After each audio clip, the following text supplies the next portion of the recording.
Well, hey, I want to thank everybody for coming to this thing. And, I say this every time we start one of these things, but this is a project that is very near and dear to my heart. Leadership is one of those things I've been studying since I was a young airman in the United States Air Force many years ago, more than I want to talk about. And that's always been a topic that fascinates me. And I love to watch people lead. I love to listen to people that have led and hear their experiences. And I've found out through my life, hearing from other leaders about their experiences is a good way for you to think about how you might act in those circumstances and things. But the reason this is near and dear to my heart is not just a personal thing.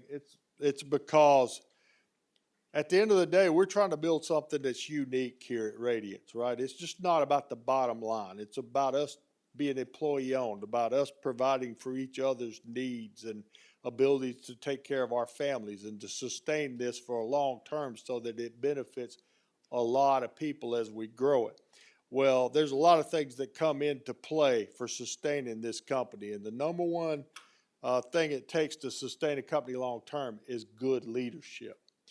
So we got to take it upon ourselves to train up, raise up, introduce good leaders, and give them the opportunities to be good leaders. So we've had military guys in here, we've had business people in here, but one of the things that I think is diversity of speakers is important to this. And so one of the things I was looking at is I wanted to get somebody in here who coached an athletic team and knows what it's like to motivate and lead. Because, when we're lucky that we got Coach Jack Dawson here today because he does this and he does this well. He's won 10 state championships in high school basketball. I believe at 3 different schools, correct? 4 different schools. Oh, it's even better than I thought. So he takes, he has one of the harder jobs. He takes young men in their high school years, so that's at 15 to 18 years old, and they're not the brightest people in the world. I wasn't the brightest people at that age, so they're hard to motivate, right? So I think we're great to have Coach Doss here to talk to us about leadership because he's done it. As you can see, the accolades. Now, 4-time all wins, 10 state championships. McDonald's All-American coach. He's coached kids that have played in college. He's been able to motivate them, keep them on the right path, and lead kids who have a lot of distractions and a lot of things competing for their time. So we're fortunate to have Coach Doss here today. And my favorite is he's an Air Force veteran. Okay, among many things. A lot of green suitors in this town. I love it when we find other blue suitors to get up here and do this. So anyway, I appreciate y'all coming. I hope you're looking forward to this, and thank you for doing this, Coach Doss. We appreciate you. This is the beginning of a new day. This is the beginning of a new day. God has given me this day to use as I will. I can waste it. I can waste it. I can waste it or use it for good. What I do today is important. What I do today is important. As I am exchanging a day of my life for it. When tomorrow comes, this day will be gone. Forever. This day will be gone forever. Forever. Forever. Leaving something in its place. I have traded for it. I want it to be gain, not loss. Good. Good. Good, not evil. success. Success, not failure. In order that I shall not forget. In order that I shall not forget the price I paid for it.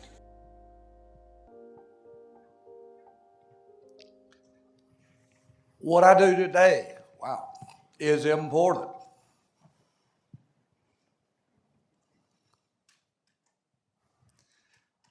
Very important. I watch this video often to remind me how important each day is. I'm Jack Doss. I've been coaching over 50 years, been in leadership, teaching, and leading. What a wonderful life. I'd like to thank Bill Bailey and Radiance Technologies for the opportunity to speak today. One of the things I love around here is the positivity. He hires positive people, and you want to surround yourself as a leader with positive people. Two people that's really helped me out is Jamie Jones and Susie Averett, and thank them for their help of putting this together. So we're talking about positive people. Okay, you're going to hire one of these two farmers. Farmers sitting over on a hillside overlooking their farms, their crops, and one of the farmers said, well, what a beautiful day.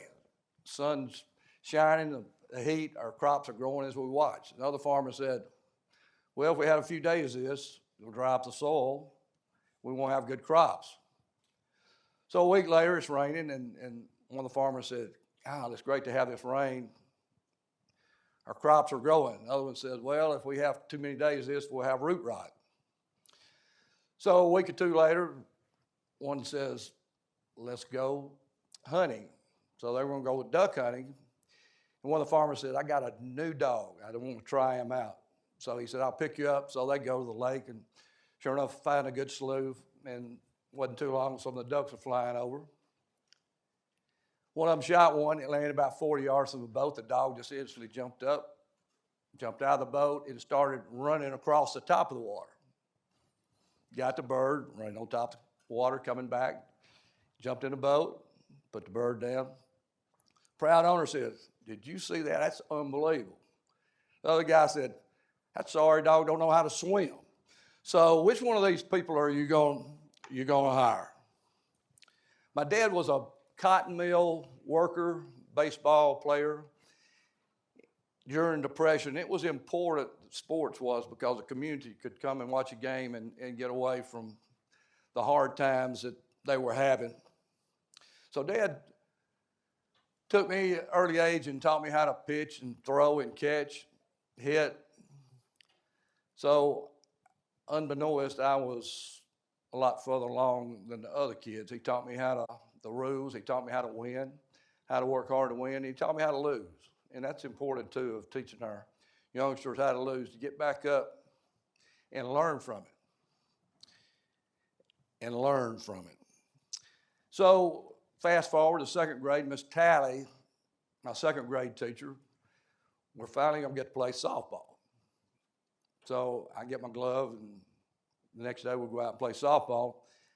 I didn't know the other kids had never played and didn't know the rules, and it was a fiasco for me that she was pitching, they'd hit, and everybody get out of the way, afraid to catch it, and I'd run and get it and try to tag them out before they got to home, telling people where they need to move, and Miss Talley grabs me by the arm, and we start walking out toward the outfield.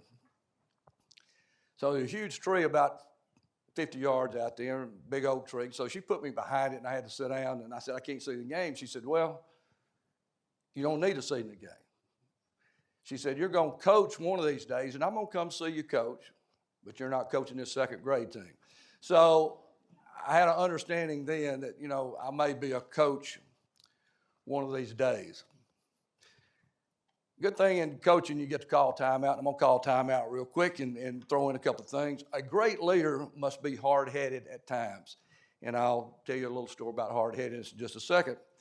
Next would be thick-skinned. You got to be thick-skinned. People's going to talk. And that's just part of being a leader. And the third, 25%, people's not going to like you, period, no matter what you do. And it's always interesting in going into new school, and, you try to help the others, and they still don't like you, some of them. But don't try to waste your time trying to win over people that it doesn't care. The main thing, don't hire those people. One of the time I had to be hard-headed, 1966, Vietnam War's been going on for a number of years. So unfortunately, or fortunately, really it was fortunately, Uncle Sam says, I want you. So I go to Montgomery and have a battery of tests, mental tests, and we had to have our physical. And so the last station, there were three people sitting there behind a desk, and they said, which branch of service you want to go in? And I said, I want to go in the Air Force. And they said, you can't go in the Air Force. I said, why? They said, it's a 90-day waiting period. The Army has a 30-day waiting period. And I said, I want to go in the Air Force. And they said, which one comes first? I said, the Army. And they said, but I said, I'm going to stand right here till you put me in the Air Force. Their eyes got big. So they kind of got together and said, all right, if you'll stand here for 3 days, 8 to 5, we'll put you in the Air Force. I said, you got a deal. So I stood there from 8 to 5, 3 days, and got in the Air Force. So sometimes you have to be hard-headed. That was one time I was glad I was hard-headed. So I've been in the Air Force 2 years at Charleston, South Carolina. We worked on C-141s, who now is a C-17. So we got a new squadron commander, Colonel Bill, and called us in the hangar. We had about 1,500 airmen in our squadron. The other squadrons only had from 400 down to about 100. And he was talking about our squadron's history and said, we've never won a base championship in anything in sports. And he started cussing a few select words, and he said, do we have anybody in here that can win us a base championship? So I raised my hand. I'm 20 years old, so I walk up there, and he's 6'5" and redheaded. In fact, he was from Marion, Alabama. He looked down at me and said, can you win us a base championship? I said, yes, sir. And he looked down and he said, how? And I looked up and I said, well, I play shortstop, and I'll surround myself with good people. We'll win a base championship. And we went to work 7 days a week, practicing softball after church on Sunday. So we won a base championship that year. My last year, we won the base championship, beat the Navy base for their state champions, and beat the civilian state champions out of Columbia, South Carolina, which we split a doubleheader, but they had the best of the best, but we were pretty dang good. Okay, we go to our lesson. I have to bring a spirit every day. My dad taught me that. He said, don't ever get outworked. And I guess he knew I was going to be a coach one day or a leader, but he said, never get outworked. And on the respect side of it, if you're on time, you're 10 minutes late. I was supposed to be here, I think I was probably 45 minutes early for one session, but they understand I'm going to be here on time. In fact, they said be here at 10:30. I think I got here at 10:15. But your word is your bond, and Dad taught me that. And you know, people look you in the eye and say one thing and do another, but it's been important to me to be up front, and when I tell somebody I'm going to do something, I'm going to get it done. What drives you as a leader? I mean, what drives you? You need to sit down and think about what drives you as a leader. A few things that drive me. Number one, good Lord gives everybody a niche. And the more you work at that niche, the more He's going to bless you with more. So I remember praying when I got a coaching job, I'd like to win one state championship, just to know that what I do is good. And we won it my first year. And I prayed I'd like to win 5, which was the most in the history at that time. And we won it the next year. Now I've been blessed to win it 10 times. So you work it and do the right thing, good things are going to happen. My family, my wife's here, and our family, they make you think the impossible is possible because, you know, they're the wind beneath your wings. So it's important. Coach Saban in Alabama said, the fear of losing drives him. We're a lot alike in a lot of ways. That fear of losing will make you do the small things that in a crucial moment, you'll have that covered. Everybody wants to take care of the big things because they're the big things, but it's the little things that make you consistent as a leader that's going to drive you to be the best. So the fear of losing really drives me. The next lesson is when you're green, you're growing. When you're ripe, you're rotting. Just think about that. I'm going to go to my grave green because I want to absorb everything I can and learn every day. And if we make it important of learning something every day, you got a chance to do impossible things and make them possible. Study the best in your field. I picked out, when I first got in, 3 coaches I thought was top in the state, and Cole called them and said, can I come to your practice? And one of the coaches Coach Morris from Decatur, I still use some of the stuff that he taught me that day. Really been important. So study the best in your field. Study history. I was a history teacher. Love history, and I still go back on YouTube and look up some things, and we'll talk about a couple of those. But history repeats itself. So study the success, but also study the failures. Now go back and look at some of the common sense thing of some of our generals made in some of the wars, and you just wonder how it happened. But I've studied General Patton a good bit, blood and guts. He turned that war around because he was aggressive. He lost a lot of men, but he turned that war around by being aggressive.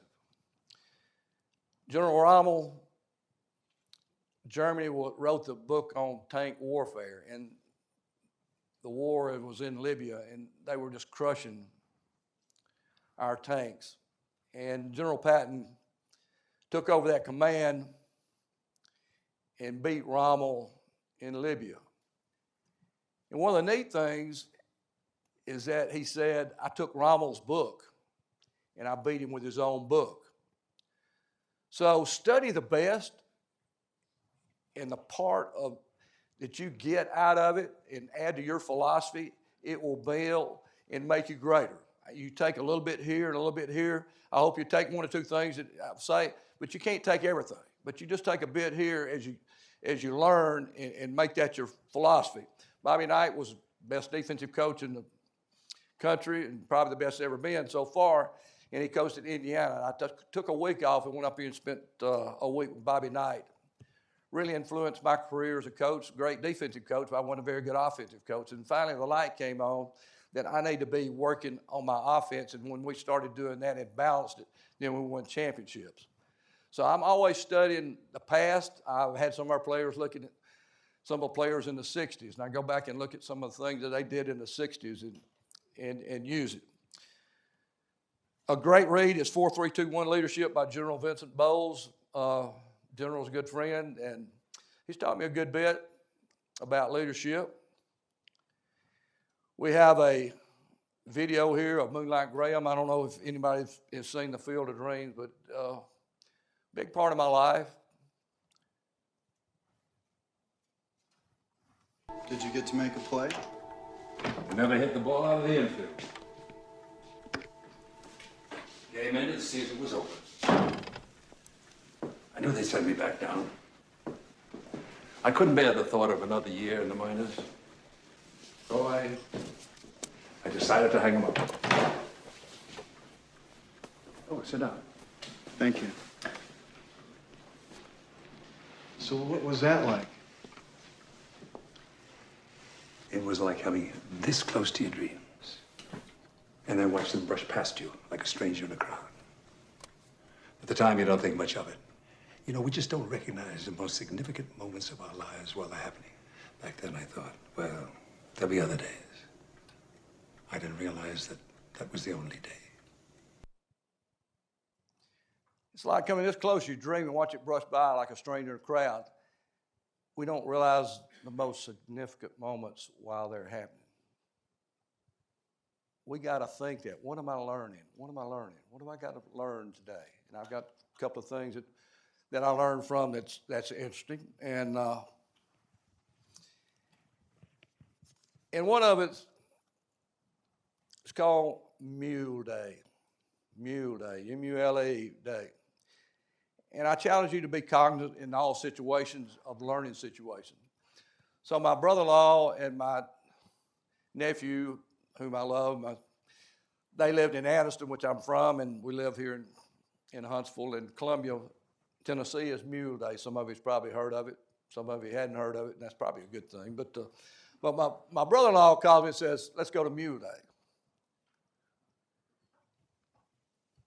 And I thought, what? But I wanted to see them too. So I said, well, just pick me up. So we go to Columbia, Tennessee and watch Mule Day, and it started at 10 o'clock there and on downtown, and we were on a gas station there and it was hot. It was 95, and it was probably 102 with the sun shining on. So they parade these mules for 2 hours, dressed in everything from bonnets. And some of you might have been there, but wasn't for me, but it was nice. So we finished up at 12, and I'm ready to go. I'm sunburned. I'm ready to go to the house and get something to eat. And he says, we're going to Mule Olympics. Mule Olympics. Everybody heard of Mule Olympics? Well, so we drive over here and have to walk down this dusty road for about a half a mile. And there's 1,000 people watching this thing. So the mules are here, and they're pulling weights on a sled, and it slides down and find out how many pounds they can pull. So the winner was 700 pounds, and the one that pulled the least was 300 pounds. So now they pair them up. I said, now they're pairing them up. So the mule's going this way, and I'm standing and looking the mules and I going this way, and they had 4 tandems, and then the loser who pulled 300 and 700, they stepped up and harnessed them together, and I'm looking down the line, and that mule that pulled 700 pounds, and I'm standing here, and that mule turned to that other mule. They got eyes on eyes, and that mule just nodded at him. I said, that mule is talking to that other mule. Let's go. So they hook up. They pull 1,300 pounds. They pull 1,000 individual, but 1,300 pounds. And I said, thank you, Lord. I'm cognizant of what's going on, and I'm learning. But if we all pull a rope together, 1,000 pounds, we can pull 13 or more. But, in the times of stress, I look at my kids and say, let's go. That builds confidence in your team. And sometimes all this takes is say, let's go. Broadway plays, I love Broadway plays. We go to those. Most of them I like, some of them I don't like. And I'm sitting there with some I don't like. And these are what I'm challenging you to do, things that you don't like, and you're there. What am I supposed to learn from this? And I'm thinking, my mind's going, what am I supposed to learn? What am I supposed to learn? And it was rehearsal. These people got to rehearse if they're going to put this play on. So I said, well, if I take that and go back and I mentally rehearse our plays without a basketball. So we're physically and mentally working. It's amazing what mental repetition will do. You always go back, and when you're under pressure, you always go back and do what's comfortable. So you got to break all those things that make them uncomfortable and make them positive, and where you can win. And if you have to, Christ was the greatest teacher that ever been. He taught in parables, picture stories. So teach where your group will learn. Whether it's complex, we work from individual to team. Another thing, I'm studying this. 1935, we have the glider, and it's, I think outside the box. 1935, we had the glider. Look what it morphed into in 1944. We got the Horton 229. It's the flying wing. But they didn't get to use it because the war ended. But somebody's light came on with the Northrop Grumman. Look what it turned into. The B-2. Can you imagine going from a glider? But your light, you got to look and see, study history. Obviously, they studied the glider and look what it's morphed into. So look at history in different fields, which I do, and ideas pop up. 3 laws of learning. This is not very hard, but because it's common sense and sometimes we get outside. Number one is safe environment. When new players come in and I say the gym is a classroom. This is not rec, it's a classroom. I'm in charge. These are the parameters, and this is what I expect. If you get outside the parameters, we're going to have a come to Jesus meeting. So This also is a time to prune the vine. Sometimes, you know, you hate to do that as a coach. But I tell them, the new guys that come in, and others know, I said, you didn't know I was a great musician. They said, what can you do? And I said, well, I can make you disappear if you violate the rules over and over. If you don't have a good attitude, I'll make you disappear. I had a coach who came in, I hired him, and he wanted to learn the system. So after his first year, he coaches a low team, AAU team, and they go to New Orleans and win a championship. And he comes back pretty haughty, and he says, Jack, I need to have more say-so in what we do. Now, we're winning championship. So I like I said, sometimes you got to be hard-headed.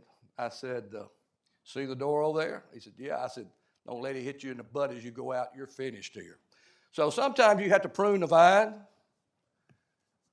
to make better fruit. Knowledge, teach what you know what you teach. And they know if you know. They know if you know. The good thing about it, I've been involved in a long time, so I can answer every question dealing with basketball. And really people and people skills.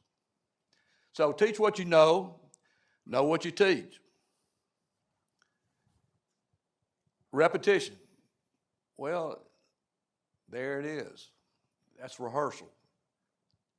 Know what you're teaching, the knowledge, and then repetition. Then it breaks those bad moments and decisions down, and now you're going to be a great leader and your team is going to win. Lesson 4, how to invest in your team. They won't care until they know you care. They won't care until they know you care. So you got to communicate with your group. And it's good every day to ask them how they're doing, how their family's doing, and build a relation with your team. I have our players to write down their goals. Then I have the new players come in and write down what are they bringing to the table. What are you selling today in practice? What are you selling today in your meetings? Sell to be the best. Sell to be the best. Help them with their weaknesses to make those strengths and strengthen their strengths. I went into a situation where they have a generation of losing and no Division I players. So I go in this last year, and I knew that a lot of teaching to be done. They're just used to losing. First thing I did, I told the seniors, upcoming seniors, if you're not going to lead, I don't need you. Well, how do they know how to lead if they've been losing all this time? So we end up cutting all the seniors. They didn't make the team. So at one time we had, I think, an 8th grader, 2 9th graders, 2 10th graders on the floor, and we played Hartsville, which had the #1 team in the state at that time, and they beat us 33. A month later, we played them at home, and they hit a last-second shot, a 3 to beat us. So work with your team to make them better, possibly every day, every week, but you know that they're getting better. Another thing is body language. That's instant feedback. Instant feedback.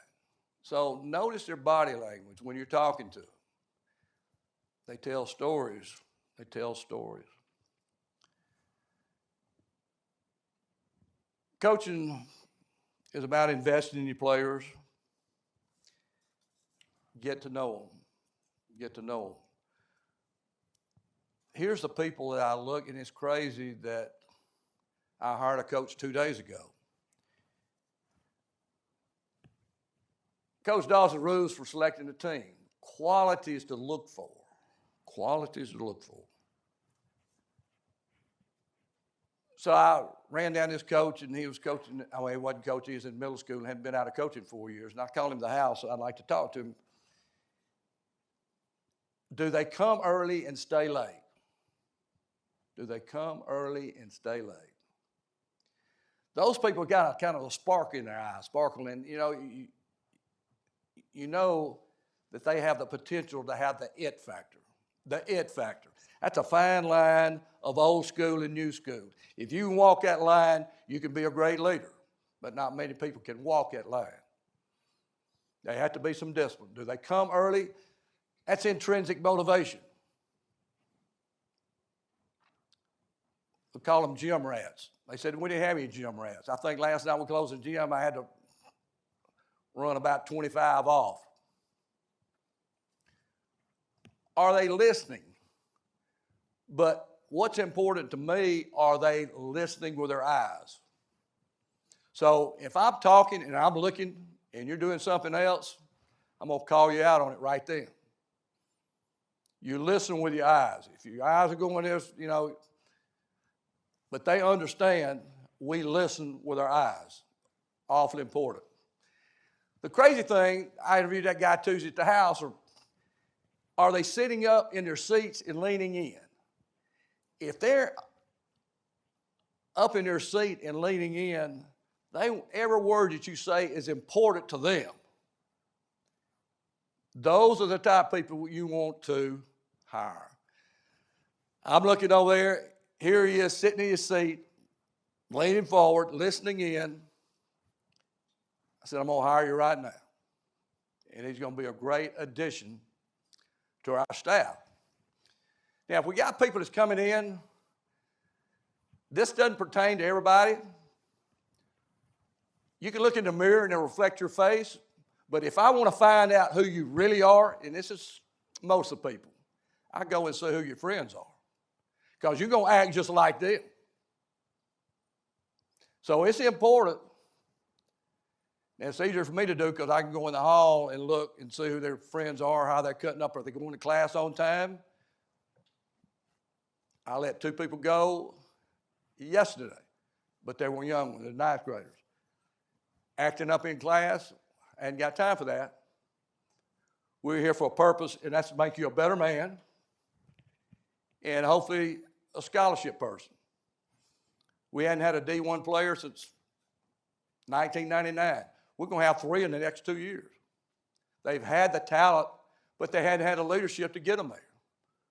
Are you going to get your team there? Are you? What are you looking for? Are you looking for these qualities? And I hope that I've stirred some emotion and make you think of some of the simple things that's going to make you a great leader. I mean, these I've been doing it for 50 years.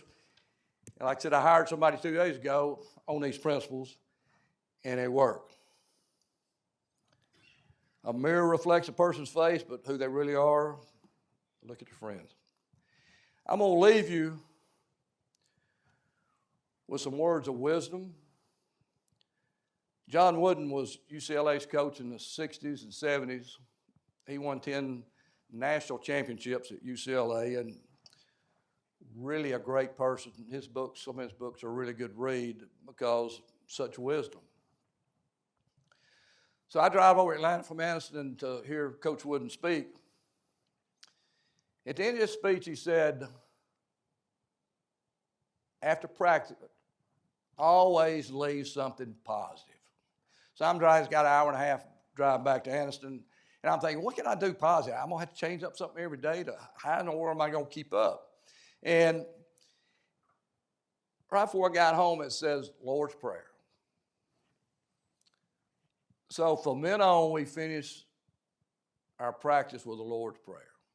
Trevor Lacey, some of you may know him or heard of him. He's now playing overseas. He played for 2 years at Alabama and then transferred to NC State and played up there.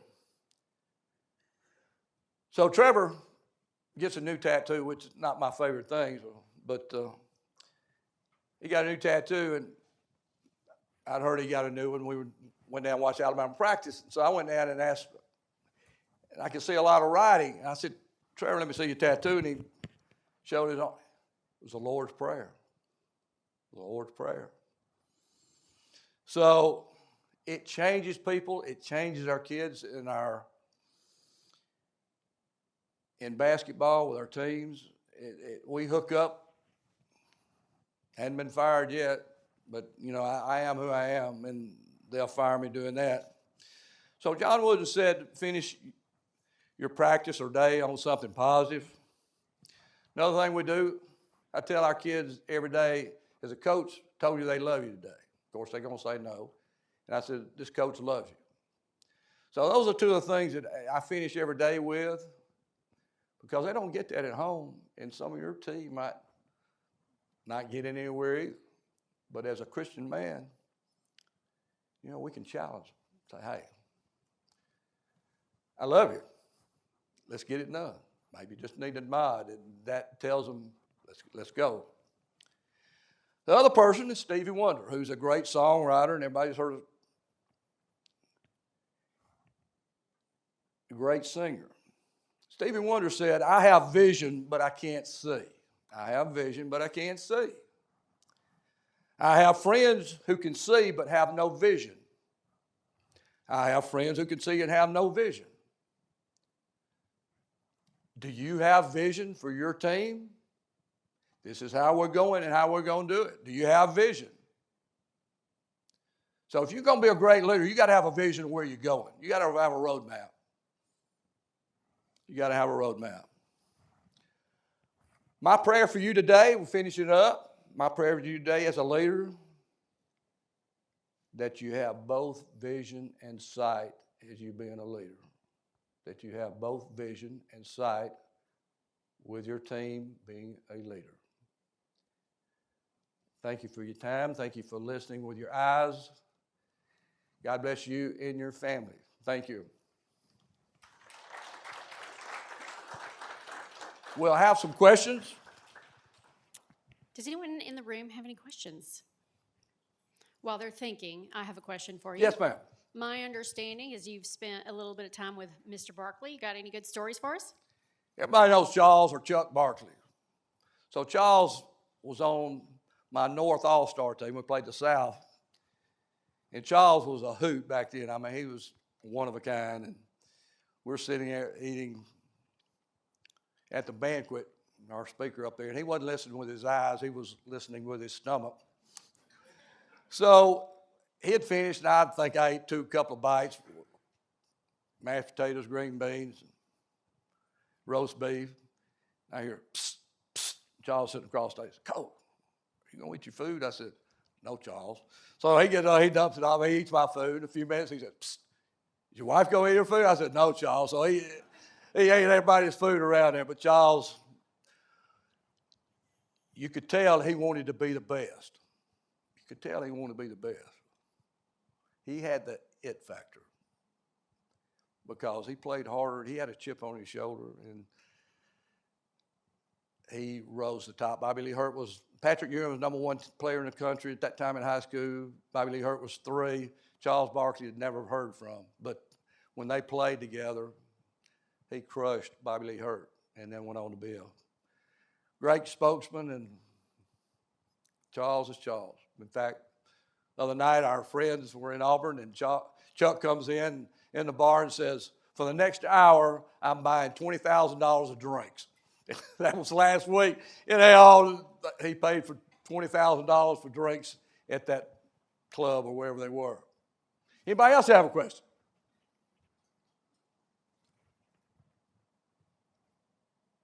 So what advice would you give to the new leader or coach who's just starting out? Study the best. Study the best. Go ask them. Go ask them questions. I cold called people when I first started and went and listened and watched what they were doing. So don't be afraid. If you're a leader, you're going to step out, just like when we're in the hangar there and they're asking for a coach. I was 20 years old. I'm your man. But you got to believe in your heart. And doing that is repetition of doing the right things all the time, or as close as you can. But I knew I had the ability and the leadership skills. And I'm coaching guys from 20 years old to 38 years old. So I knew after that I had a gift. The good Lord had gave me a gift. And that's what I wanted to pursue. Everybody's got an niche in here in your team. Are you trying to be the best? If you do that, you come early and stay late. You find out the leaders that's got the it and learn to be it. I need one question for somebody out here. One question, and I'll take a seat. You got? Yes, sir. Coaches that you went to go see, to Yes. learn from. Yes. You mentioned Bobby Knight by name. Yes. Who are maybe one or two others that you went to go see and physically spent time with, and what did you learn from them? Thank you for your question. And the oddity was Bear Bryant. So very few people, if you're an Alabama fan, the tower was kind of sacred and holy. Not many people got to go up on the tower. And I'd known Alabama's program and studied some of the stuff, and Coach Bryant was on the tower, and there's nobody up there, so he called me up there, and we was talking about a player. It's kind of like today, a front was coming in, a cold front, and we're on the tower. And it started raining, it was misting, and it got colder. And he leaned over that tower, and there was a manager down there. The lowest person on the team, per se, I mean, he's just a trainer and he leaned over and said, "Son, will you go into my locker in the Coliseum and bring my ring here?" I've always called people son, our players son. I might have called one of you son a while ago. I think I did, one of the guys that came in here. And I said, "Thank you for being here, son." And that, and man, Trevor Lacey was one of our All-Americans. And I called him Trevor Man. And we're always building team stuff by saying man. It's amazing what they would do. So Trevor got a new phone, and I had him mine. I got a new phone, and I handed him my phone, and he put Trevor Man in there. So when I look down and call, it says Trevor Man. But it's amazing what a few words can do to motivate people and make them grow. Think about those things. That's the thing I want you to do. I want to make you think, even when it's mundane things. What am I supposed to learn? If you have that and you start thinking about what am I supposed to learn in most mundane or crazy things, you're going to benefit from it, and it's going to make you have the it factor. Because other people are not thinking those things. What can I learn in any ordinary situation? There's lessons there to learn. So I challenge you to think, study history in other areas, just like the B2 here. I love history, and I go back and learn those things. What makes you tick? Another question. Thank you for that question. Coach.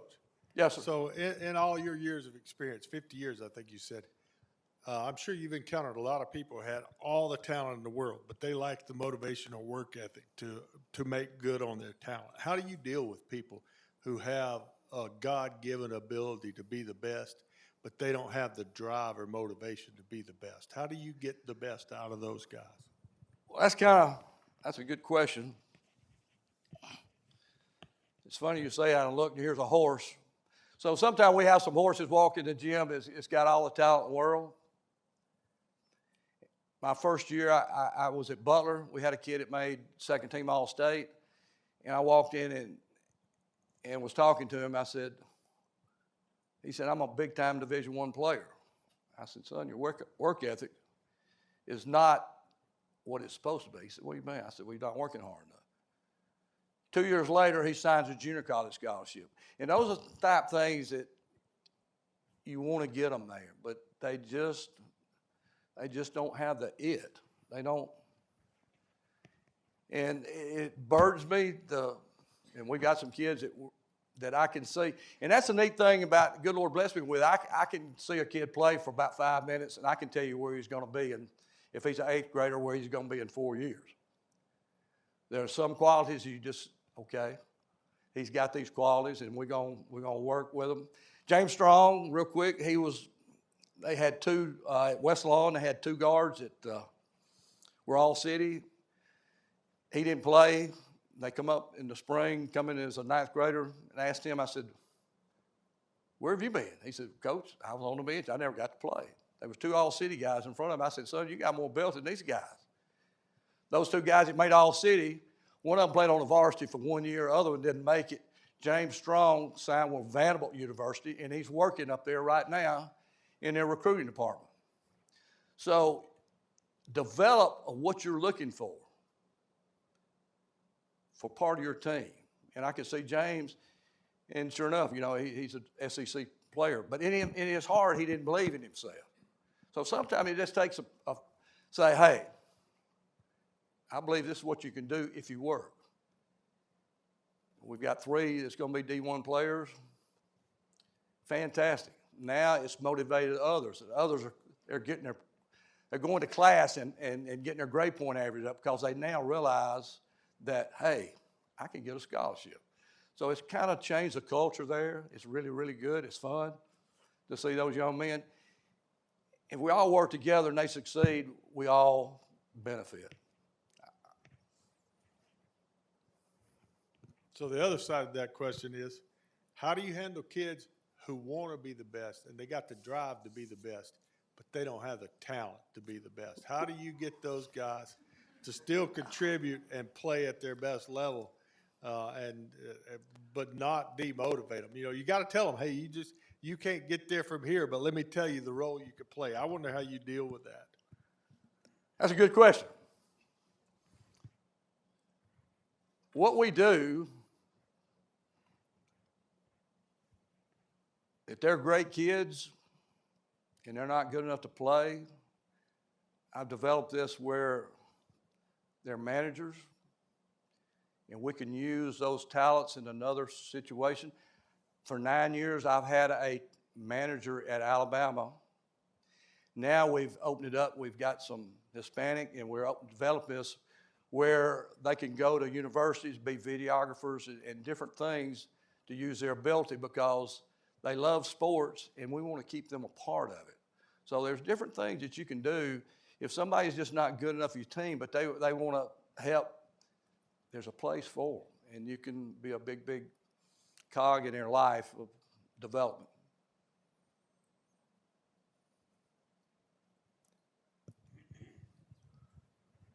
Coach, I wanted to get your take on something. I read just recently that players were saying that one of the big differences between college football and pro football is that in college they call the coach, but in pro football they call him by his first name. And I just was going to get your take on that.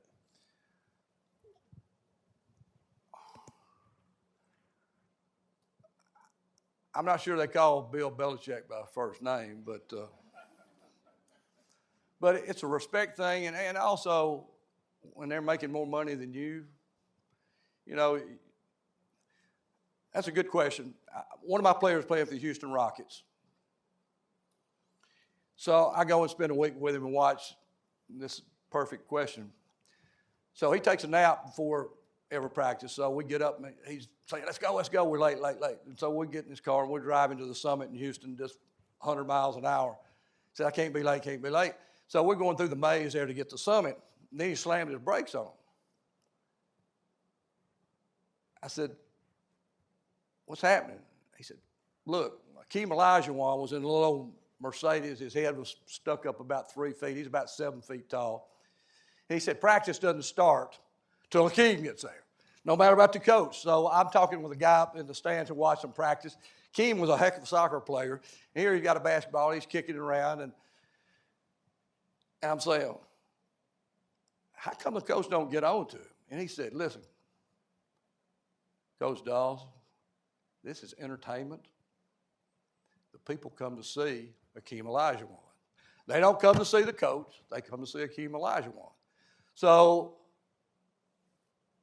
it's entertainment. Entertainment. They can call him whatever they want to. Great question.